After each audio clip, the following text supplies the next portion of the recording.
Bonjour chers followers, bonjour mes étoiles, j'espère que vous allez bien. La vidéo que je fais aujourd'hui concerne un couple ami à moi. J'ai décidé de passer par cette stratégie pour leur parler individuellement avant de pouvoir les rencontrer peut-être pour régler le problème qu'ils ont, parce que pour moi c'est un problème qui est assez fondamental, qui paraît anodin dès maintenant, mais qui avec le temps pourrait devenir plus sérieux et qui ne l'est. Alors, ça peut aussi vous aider.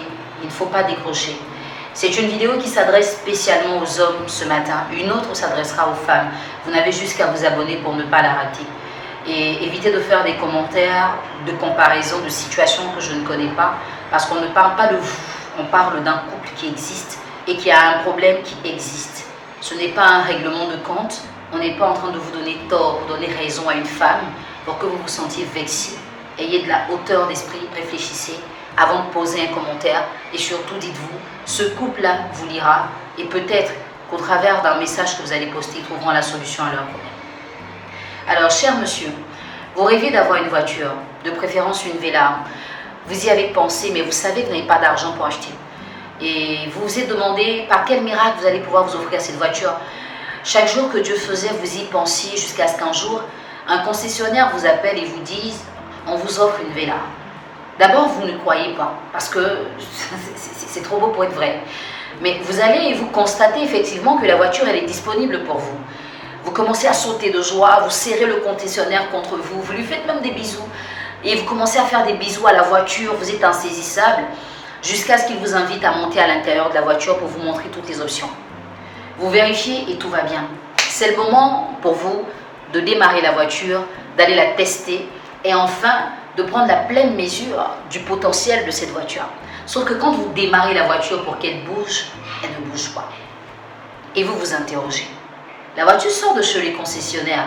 Elle est exactement comme je veux. Elle m'a même appris comment l'utiliser. Comment ça se fait qu'au moment de sortir avec, elle ne démarre pas? Après vérification, vous vous rendez compte qu'il n'y a pas de carburant dans la voiture. C'est bizarre, hein? Comment est-ce qu'on peut vous offrir une voiture aussi neuve sans avoir prévu du carburant pour vous permettre de la tester? Je prends l'exemple de la voiture parce que je sais que les hommes, ils adorent les voitures. Et je sais que certains hommes, pour leur voiture, sont prêts à tout. Pour leurs femmes, ils ne sont pas prêts à grand-chose. Le carburant de la Velar que vous n'avez pas et qui du coup vous empêche de démarrer votre voiture est la même chose dans votre relation amoureuse. Vous pouvez avoir la femme selon le désir de votre cœur. Vous pouvez avoir prié, jeûné pour l'avoir.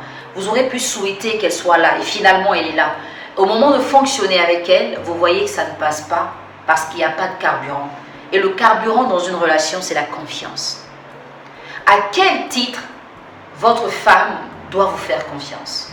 Parce que justement, messieurs, la confiance ne se décrète pas, elle se mérite. Remarquez au départ, quand vous invitez une femme à prendre un pot, elle ne vous connaît pas, elle ne sait pas forcément où vous l'emmenez, mais elle vous suit parce qu'elle vous fait confiance. Tout simplement parce qu'au départ, vous lui avez créé les conditions pour qu'elle croie en ce que vous dites.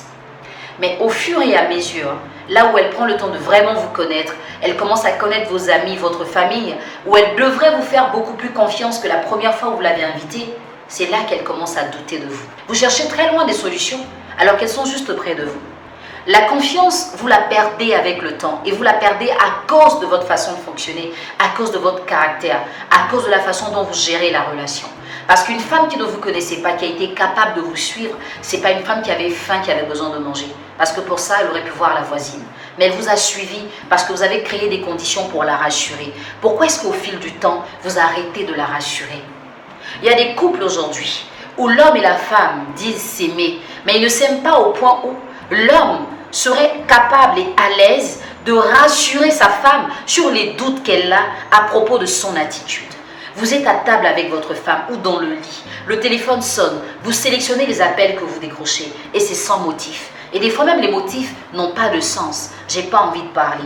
Mais à l'instant, un autre coup de fil, vous le décrochez et vous parlez de façon très audible. Vous commencez à mettre des doutes dans la tête de votre femme. Vous avez un caractère qui est assez douteux. Vous dites à votre femme, je vais voir un ami, vous vous retrouvez dans un hôtel. Comment est-ce que la prochaine fois que vous lui parlez de voir un ami, elle pourra vous croire et être à l'aise de vous laisser aller le voir? Parce que la première fois, vous avez dit X et vous avez fait Y. C'est comme ça qu'on commence à perdre la confiance.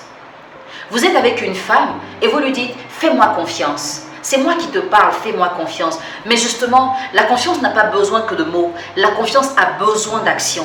Et si vous n'êtes pas capable de poser des actions pour que votre partenaire vous fasse confiance, ne cherchez pas le refuge dans les mots. Parce que les mots ne sont pas responsables de vos écarts de conduite. C'est une réalité que vous boudez, que vous refusez. Parce qu'en tant qu'homme, vous voulez toujours avoir raison. Que vous savez que celui qui a toujours raison n'est pas forcément le plus intelligent. C'est celui à qui on donne le chapeau de la raison pour se débarrasser des bavardages. Vous pensez rester dans cette situation pendant combien de temps? Vivre avec une femme pendant autant d'années, faire autant d'enfants. Au moment où la femme se projette avec vous, elle se dit « Enfin, on a fini de réaliser notre vie, on a fait nos enfants et maintenant on va assurer notre avenir. » Elle doit être en train de régler des problèmes de qui t'a appelé. Pourquoi tu n'as pas décroché? Au bout de 2-3 ans, certains couples commencent à mettre de l'argent ensemble pour s'acheter un terrain et construire. Au bout de 10-15 ans, vous êtes encore en train de régler des problèmes de téléphone portable, de codes trop compliqués sur votre iPhone. À un moment, essayez vous-même de vous poser des questions. Ne répondez pas aux questions que votre partenaire vous pose, mais demandez-vous, si j'étais à la place de cette femme qui m'interroge aujourd'hui, est-ce que j'aurais eu des réponses à me donner? Et est-ce que j'aurais accepté d'être en couple avec la personne que je suis? Une femme malheureuse ne peut pas se donner à vous sexuellement, je vous le dis. Peut-être que vos amis peuvent vous faire croire le contraire, mais les maîtresses qui se donnent à vous ont des factures et un loyer à payer. Même quand elles ne sont pas satisfaites, elles le font, elles attendent la tuile derrière. Votre femme n'attend pas d'argent, elle attend respect, considération et honneur. Elle attend surtout assurance, et cette assurance dépend de la confiance qu'elle a en vous.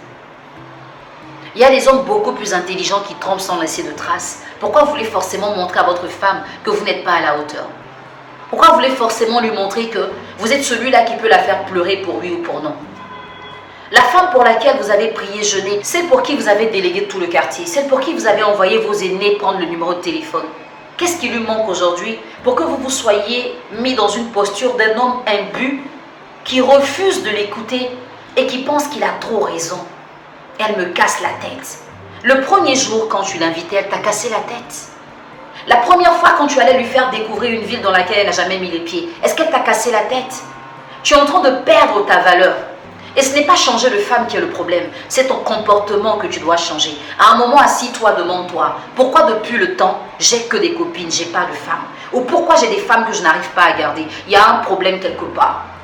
Il ne faut pas penser que quand on assure sexuellement, quand on donne de l'argent pour manger à la maison, on est un homme à la hauteur. Mais non, la femme ne peut pas recevoir d'argent d'un homme de qui elle ne croit plus. Même si elle le prend, ce sera parce qu'elle n'a pas le choix. Mais je préfère que vous soyez dans des relations avec des femmes qui croient en vous, jusqu'à preuve du contraire. Même en Dieu, on ne croit pas tout le temps. Sinon, on n'irait pas voir des marabouts et des féticheurs. Mais il y a une base. Qu'est-ce que vous faites de cette base? Monsieur et madame, vous savez que c'est à vous que je parle. J'aurai l'occasion de parler et à monsieur et à madame, ou à vous deux en même temps. Je ne suis pas sûre que ce soit possible, parce que pour ce que je sais, la communication entre vous, elle a pris un coup. Une relation dans laquelle on ne peut pas communiquer, c'est un danger. Vous avez des enfants, vous ne pouvez pas vous parler tous les deux, alors que vos enfants se parlent tout le temps. C'est un danger. Je ne sais pas qui sont vos amis, je ne sais pas qui est votre entourage, je ne sais pas ce qu'on vous demande d'écouter, mais à un moment, réfléchissez. Et dites-vous, cette femme-là n'était pas comme ça au départ. Je lui ai donné des raisons de douter de moi. J'ai mis la servante enceinte. J'ai dragué sa meilleure amie. Elle m'a surpris à l'hôtel. Elle a vu des messages dans mon téléphone. C'est ce qui l'a transformée. Si j'ai envie aujourd'hui qu'elle redevienne celle qu'elle a été, il faut que je puisse lui prouver que j'ai changé. Si c'est le téléphone portable qui a posé un problème dans votre relation, monsieur et madame, je ne vous citerai pas. Vous savez que c'est de vous que je parle. Si ce sont les codes dans le téléphone qui ont créé le problème, libérez le téléphone des codes. Permettez à la femme de comprendre, enfin, je pense que mon mari a arrêté de me cacher beaucoup de choses. Quand on a posé un acte pour faire mal à quelqu'un, on répare cet acte avec un autre acte, pas avec la parole. Moi, confiance, c'est moi qui te parle, tu ne devrais pas douter. Et pourtant, avant, elle t'a fait confiance, elle ne doutait pas. Et tu as fait ça. C'est resté. La seule chose qui peut faire disparaître ce coup, ce choc et cette douleur, c'est l'inverse de l'attitude que tu as eue vis-à-vis d'elle. Cette vidéo n'est pas que pour ce couple ami à moi. Prenez le temps de l'écouter. Prenez le temps de l'écouter. J'ai pas dit de la regarder. Arrêtez de vous fixer sur ma coiffure. Arrêtez de dire, coach, tu es belle, j'aime ta tenue. C'est pas de ça dont j'ai besoin. J'ai besoin que vous puissiez écouter et que vous arrêtiez de faire des erreurs que vous allez regretter des fois toute votre vie. Les femmes pour qui vous négligez les femmes qui vous ont donné leur vie, elles ne sont pas mieux que celles qui sont dans vos maisons. Elles sont juste à prêter. Parce qu'elles ont un rôle un rôle secondaire. Le jour qu'elles prendront le rôle de la titulaire, vous allez vous rendre compte qu'en fait la titulaire d'avant était beaucoup mieux. Passez une bonne journée, que Dieu vous garde.